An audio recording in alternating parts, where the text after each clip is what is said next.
We're having a conversation with Mary O'Grady from the Wall Street Journal.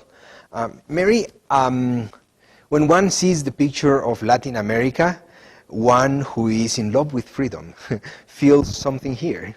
And I heard that you have a perspective which points towards the possibility that nothing is, it is not as bad as it looks. Yeah, I would say that there's more to be optimistic about than you generally hear in the mainstream press.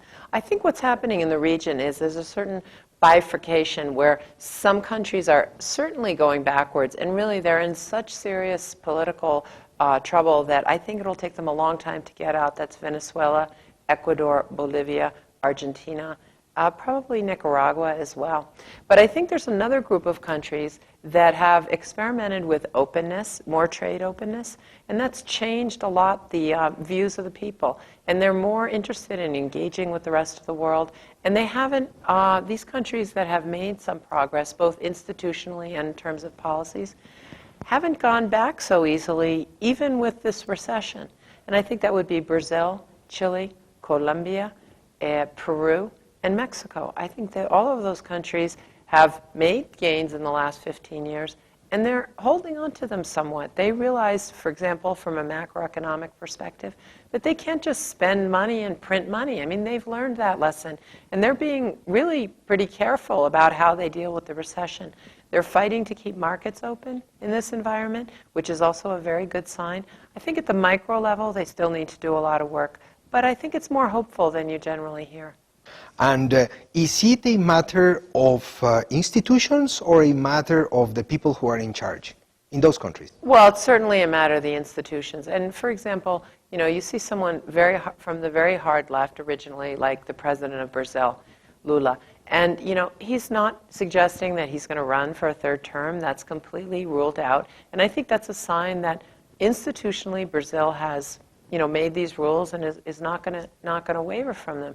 And even though he's been pretty popular and he's been very pragmatic, he's you know, defended the central bank governor who has tried to defend the value of the Brazilian real.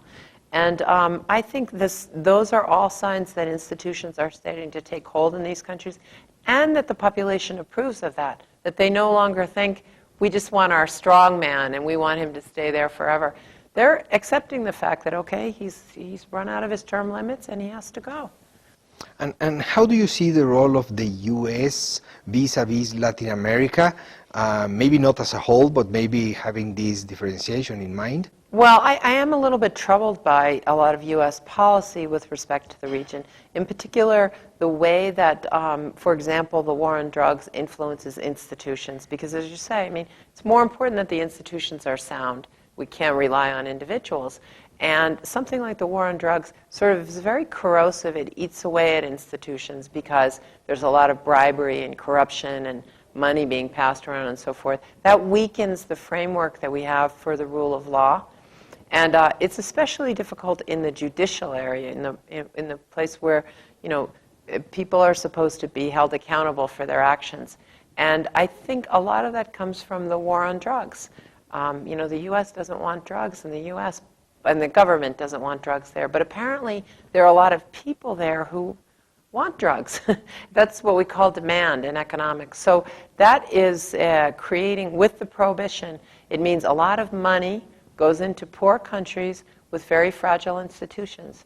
And that's troubling to me, because I think that the institutional stability of these countries is not, we haven't won yet. We're building them, and they're frail, and they could be knocked down easily. Then you have this great rush of money coming in, potentially bribing and corrupting and undermining what the little bit that's been built. That's troubling to me. I think also U.S. policy on trade is potentially at a juncture where some bad things could happen, and I think we've already seen it with Mexico.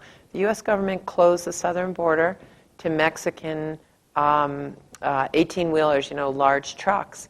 And it's supposed to be open under the North American Free Trade Agreement. So Mexico retaliated, and they put higher tariffs on a number of products, I think 90 products. That's a trade war, you know, and we do not want to start having trade wars, particularly in a recessionary environment. So these are things coming from the U.S. that I think are going to be costly to, again, countries that have frail institutions and are just trying to become more engaged in the world and more open. And this brings me to the issue of immigration. Is the policy of immigration changing or affecting the relationship? Well, on immigration, I'm not so concerned, primarily for two reasons. I think of problems as long-term problems. I think it's an immediate problem, but I think in a longer-term sense, the relationship with Mexico and a lot of the countries in this Central American isthmus is, in terms of immigration, has a lot to do with the demographics. And, for example, Mexico had a very large population of 20 to 30-year-olds moving through. They're going to begin to age. And so that pressure of immigration will go down. When the U.S. economy starts to slow down, immigrants go back. I mean, they're there to work, and they tend to go back. So I think the real pressure cooker that we had with immigration is not going to be such a big issue in the next few years. I think it's unfortunate the way the U.S. handled the immigration issue during the early part of this decade. I think that immigrants were considered part of the problem, and I think, if we look at it from an economic perspective, they're actually an asset to the country. And the U.S. needed that labor, and that's why they came, and that's why we invited them to come. And then at some point, we said, we don't want you anymore. And of course, people had made their lives there. So it was a very unfortunate event, but I don't think it's going to be such a high-profile issue this year or next year anyway. And I think eventually, as I say, the demographics will change so that I think there won't be such a mass migration. The real answer, of course, is development in Mexico, and people stay home. And that's why I'm more troubled about trade and things that undermine the economic and institutional development. Yeah. Okay, well, thank you very much for sharing these ideas with us, and thank you.